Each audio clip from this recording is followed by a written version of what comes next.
د نن ورځې ډېرې مهمې او تازه پیښې درنو لیدونکو دې ویډیو ته ښه راغلاست. ویډیو پوره وګورئ تر څو له مهمو پیښو مو خبر کړم. عزیز امین په خپله فیسبوک پاڼه باندې لیکلی دي پاکستانی طالبانو پاکستانی حکومت نه د سولې خبرو د کامیابېدو لپاره دغه غوښتنې کړي دي. لومړی غوښتنې درېمګړي هیواد کې سیاسي دفتر پرانیسته، دوهمه غوښتنې د قبایلي سیمو پخواني حالات ته ګرځول او درېیمه غوښتنې په پاکستان کې سوچه اسلامي نظام نافذول دي.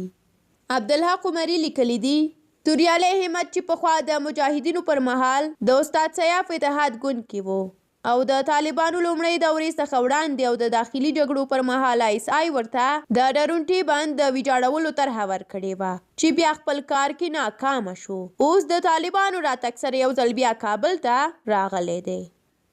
اشرف ورځپاڼې دغه خبر خپور کړی دی چې خوست ولایت ته له پاکستان څخه د ښځینه او نارینه ډاکټرانو 14 کسیزه ډله راغلې ده.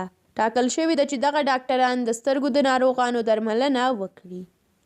آریان یون چې د اسماعیلیون ښځه ده په خپله فیسبوک پاڼه باندې یو پوسټ کړی دی. په دغه پوسټ کې لیکلی دي بهر ته د کیس د جوړولو په خاطر د داسې بې ادبه الفاظو کارول هغه هم د پوهنتون استاد یعنی جلال ډیر د شرم ځای دی. دغه پوسټ بیا له مرغازي شیر کړی دی. ورسره یې لیکلی دي دا ډیر بې وجدانه طایفه ده. دې ښځې او د دې خاوند دواړو د پښتنو په نوم لوی بزنس روان کړی دی. دوی د افغانستان د ورونو قومونو ترمنځ لوی درزونه جوړ او د شمالي ټلوالي په نوم پراډکټ باندې لوی تجارت وکړ او لا هم لګیا دي کوي. خبریال ویبپاڼې لیکلي دي په داسې حال کې چې BBC فارسي خبر خپور کړی دی چې د شمالي ټلوالي دوه مهم غړي فضل احمد مانوي او فیض منصور په پنجشیر ولایت کې دي او د طالبانو په ضد مقاومت کوي.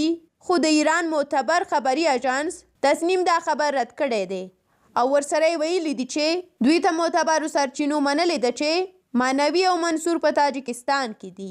یاد خبري اژانس ویلي دي چې BBC په افغانستان کې د کورنۍ جګړې د رامنځته کولو لپاره تبلیغات کوي. ستوری خان چې په هر څه باندې خپل نظر څرګندوي نن په خپله فیسبوک پاڼه باندې لیکلی دي چې ښه الفاظ لکه قیمتي دانې داسې وي. الماس یاقوت او زمرد د سکرو په دوکان کې نه پلورل کیږي. هر څوک چې څه ډول ژبه کاروي خپله سطحه او خپله کورنۍ تربیه نورو ته ښایي. نو چاته د بدو کلماتو یا سپکو الفاظو کارول هغه ته هیڅ تاوان نه رسوي بلکې د الفاظو خاوند سپکیږي او هر څه جدي مه نیسئ. سرور ستانکزي لیکلي دي په تیرو 3 میاشتو کې په لسګونه ځله پیغامونه راته راغلل. اکثرو یې راته لیکلي دي چې ولسمشر غني پسې ډېر خفه یو. حتی ځینو راته لیکلي دي چې زړه مو ورپسې سخت درد کوي. زه چې د ځینو د پیغامونو بڼې ته متوجه شم کټ مټ د یو ماشوم او د مور مینې ته مې پام ور واوړي. که یو ماشوم د 3 او 4 کلونو د عمر په دوران کې له مور محروم شي یوه ورځ یا حتی څو ساعته ورڅخه جلا وي که په ژبه خبرې هم ونه کړي خو د مور په لیدو پسې سخت ځورېږي. اوس ولس هم آرام دی خو له حالاتو بریښي چې درانه غني پسې ډېر ځورېږي.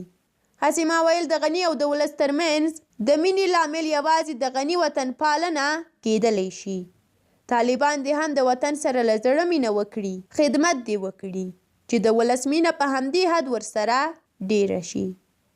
علي احمد جلالي چې د افغانستان کورنیو چارو پخوانی وزیر تیر شوی دی ویلي دي چې کنګل شوي پیسې د افغانانو ملکیت دی او طالبان د افغانانو استازي نه دي چې ازادېدا یې وغواړي. هغه وایي طالبان د افغانستان یوه برخه خلکو استازولۍ کولی شي د ټولو نه ځکه چې واکمنۍ یې د زور په واسطه جوړه شوې او مشروعیت نه لري. هغه زیاتوي چې امریکا یادو پیسو ته اړتیا نه لري خو طالبانو نړیوال قوانین نقض کړي دي او د افغانانو ژوند یې تریخ کړی دی. بیا مننه چې ویډیو مو تر اخره ولیدله. که د دغه پیښو په اړه تاسو څه نظر لرئ او همدارنګه که تاسو څه ویل غواړئ نو کولی شئ په کومنټ کې ولیکئ. تر بیا ښه وخت ولرئ. د خدای په امان.